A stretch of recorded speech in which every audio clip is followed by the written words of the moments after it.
Good morning बच्चों। आइए start करते हैं आज की class.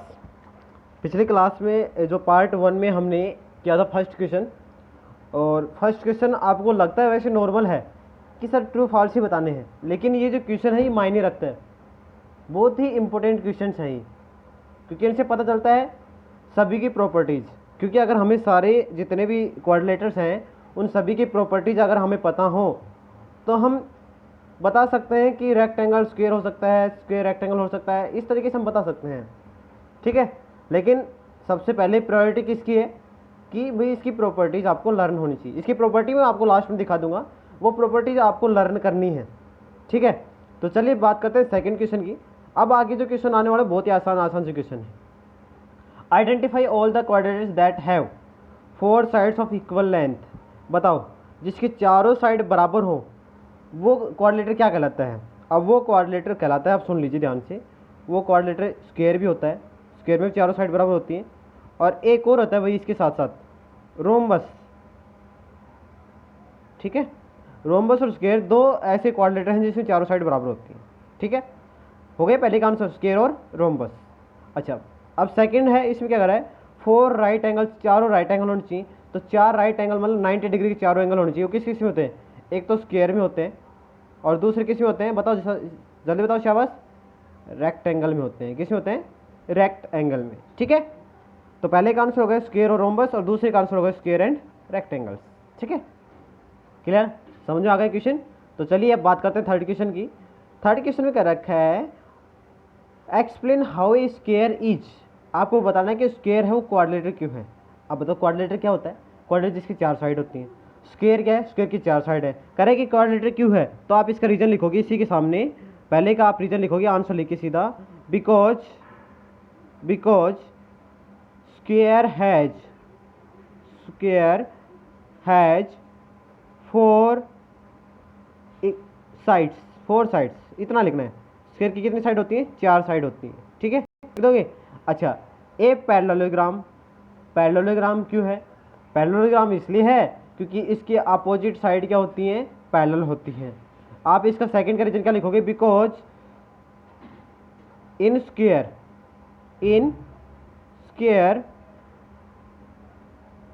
Opposite sides are parallel, opposite sides are parallel, PARALLEL, parallel.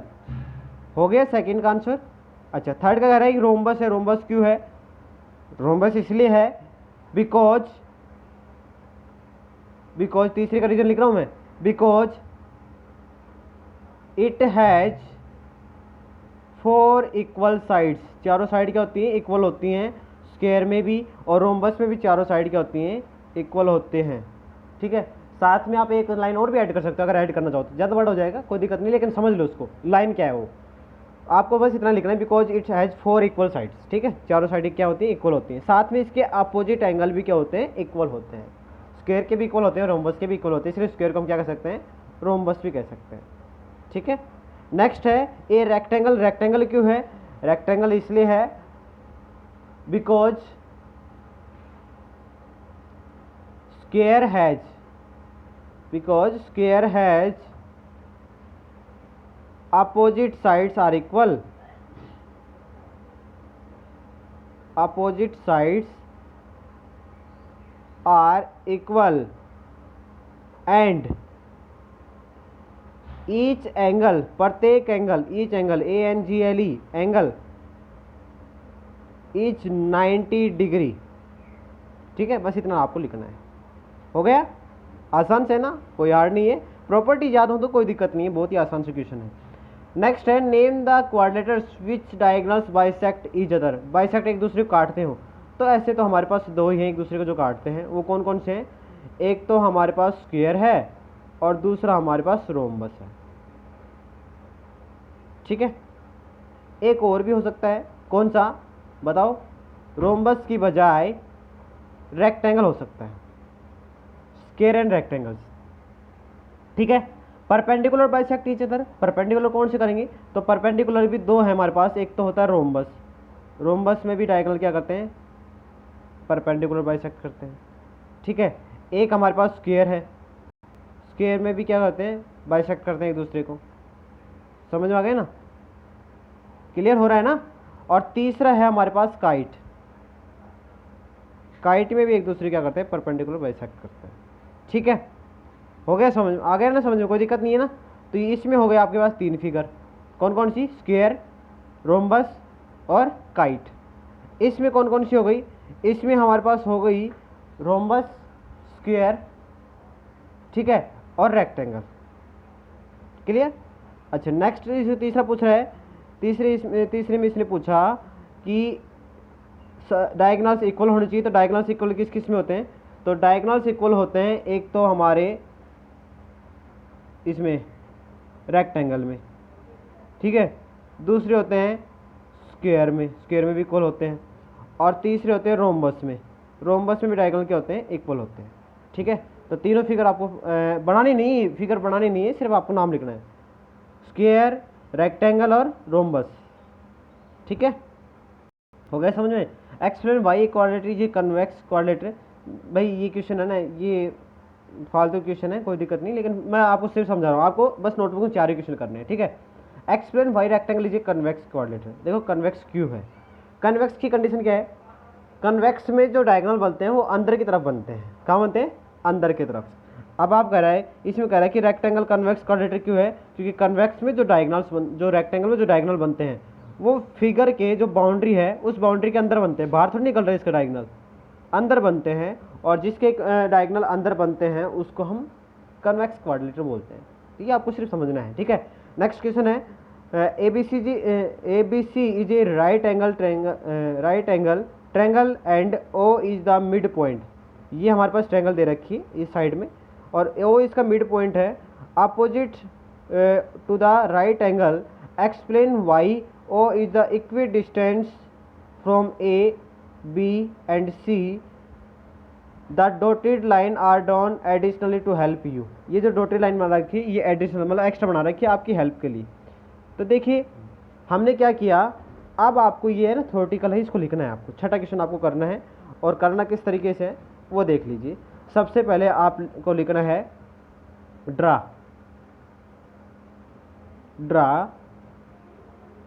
BC parallel, draw AD लिखो, AD ड्रा कर रहे हैं ना हम, डॉटेड लाइन कौन सी है, AD है, तो AD पैरेलल BC एंड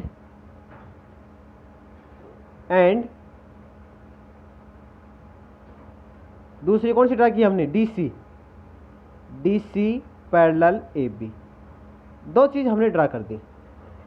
जो हमारे पास AD है उस AD के पैरेलल तो हमने AD पैरेलल की हमने ड्रा किया, वो BC के पैरेलल हमने ड्रा किया। ठीक है, AD हमने ड्रा किया BC के पैरेलल, और DC हमने ड्रा कर दिया AB के पैरेलल। इतना आपको लिखना है, ये लिख लेना आप। ठीक है, उसके बाद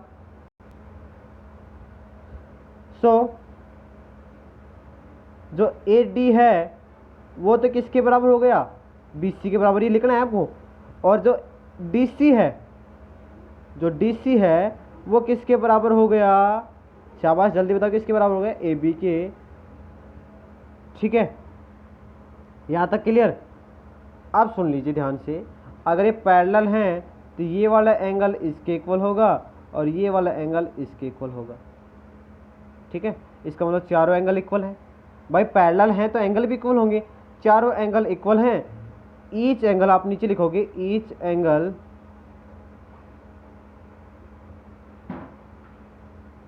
is equal to 90। Each angle is equal to 90। देखो कौन कौन सी कंडीशन हो गई, 4 कंडीशन मैंने बताई, कौन कौन सी। पहले कंडीशन सुन लीजिए, पहली कंडीशन में हमने क्या किया कि जो AD है, AD हमने पैरेलल ड्रा किया किसके, BC के, और दूसरा मैंने AB perpendicular draw DC parallel draw किया AB के। ठीक है, और इसका फिर हमने क्या किया, इसका प्रत्येक एंगल भी हमने देखा 90 डिग्री का था, इसलिए हमने लिखा ईच एंगल इज 90 डिग्री। ठीक है, अब 90 डिग्री है, साइड भी अपोजिट साइड इक्वल हैं, तो इसका मतलब ये क्या हो गया, रेक्टेंगल हो गया। ठीक है, सो इसके नीचे लिखेंगे सो इट इज रेक्टेंगल। ये क्या बन गया, रेक्टेंगल बन गया। ठीक है, यहाँ तक नोट कर लेना। उसके बाद क्या करना है, अगर ये रेक्टेंगल बन गया तो रेक्टेंगल में अभी तो बताया था कि डायगोनल एक दूसरे क्या करते हैं, बाइसेक्ट करते हैं। डायगोनल एक दूसरे क्या करते हैं, बाइसेक्ट करते हैं। हमने ये लिख लिया था ना, so it is a rectangle and diagonal. अब आके लिखोगे डायगोनल, डायगोनल की स्पेलिंग देख लेना आप। डायगोनल की यहाँ आपको अभी ऊपर ऊपर मैंने बताई थी डायगोनल्स की, ये रखी, देखो ये रही diagonals. Because and diagonals bisect each other and bisect diagonals bisect each other. So अगर एक दूसरे को बराबर बराबर भागों में बांटते हैं तो ये ओ बी है, ये ओ बी किसके बराबर हो जाएगा, ओ डी के हो जाएगा कि नहीं होगा, ठीक है। और दूसरा ओ ए है वो किसके बराबर हो जाएगा, ओ सी के बराबर हो जाएगा। ये आपको लिखना है, ठीक है। और यही आपको क्या करना था, प्रूव करना था। और नीचे लिख देंगे हैंड्स प्रूव्ड, हैंड्स प्रूव्ड, ये आपको प्रूव करना था, ठीक है। हो गया प्रूव। क्या प्रूव करना था, देखो इसने ये कहा था कि हमें ये करना है कि जो O है वो इक्वी डिस्टेंस है ए बी और सी से, ए बी और सी से इक्वी डिस्टेंस है, वही हमने प्रूव कर दिया। ओ ए है वो ओ सी के बराबर हो गया, और बी है वो ओ डी के बराबर हो गया, ठीक है। तो ये आपको प्रूव करना था, बस इतना आपको करना था। आसान से क्वेश्चन था, ज़्यादा हार्ड नहीं था। और इसी के साथ ये एक्सरसाइज आपकी कंप्लीट हो गई है। अब आपको करना क्या है, ये एक्सरसाइज तो आपको नोटबुक में करनी है, साथ में ये वाली जो प्रॉपर्टीज़ हैं वो आपको लर्न करनी है, ठीक है। जैसे पैरेललोग्राम की प्रॉपर्टी कौन कौन सी ये लिख रखी है, रोम्बस की प्रॉपर्टी ये लिख रखी है, ठीक है। रेक्टेंगल प्रॉपर्टी ये लिख रखी है, पैरेललोग्राम की लिख रखी है। पैरेललोग्राम की जो 3 प्रॉपर्टी हैं वो 3 प्रॉपर्टी इसमें भी शामिल है, इसमें शामिल है, देखिए लिख रखा है ऑल प्रॉपर्टीज ऑफ पैरेललोग्राम, मतलब जो प्रॉपर्टी उसकी पैरेललोग्राम की है वो प्रॉपर्टी इसकी भी है, साथ में एक प्रॉपर्टी और ऐड कर रखी है इसमें, ठीक है। मतलब इसकी 3 प्रॉपर्टी तो इसकी है, एक इसकी 4 प्रॉपर्टी ये हो गई, 3 इसकी प्रॉपर्टी हैं, 4 इसकी हैं, ठीक है। और उसके नीचे देख लीजिए इसमें भी ऑल प्रॉपर्टीज ऑफ पैरेललोग्राम, मतलब 3 प्रॉपर्टी जो पैरेललोग्राम की थी वो इसकी भी है, और साथ में 2 प्रॉपर्टी और भी हैं, ठीक है। उसके नीचे ऑल प्रॉपर्टीज ऑफ पैरेललोग्राम, सभी में ऑल प्रॉपर्टीज, मतलब ये जितने भी हैं वो पैरेललोग्राम को फॉलो करते हैं, सिर्फ एक को छोड़ के।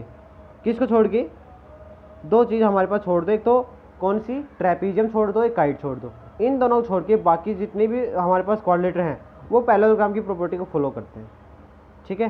तो ये प्रॉपर्टी आपको लर्न करनी है अच्छे से, ध्यान से, ठीक है। ये प्रॉपर्टी लर्न हो जाएंगी तो एक्सरसाइज 3.4 में किसी प्रकार की कोई प्रॉब्लम नहीं आएगी। तो बस आज आपकी चैप्टर कंप्लीट हो गया है। अब आगे जो क्लास होगी वो नेक्स्ट चैप्टर की होगी। इस चैप्टर में अगर किसी प्रकार की आपकी कोई प्रॉब्लम आती है तो प्रॉब्लम आप हमसे शेयर कर सकते हो।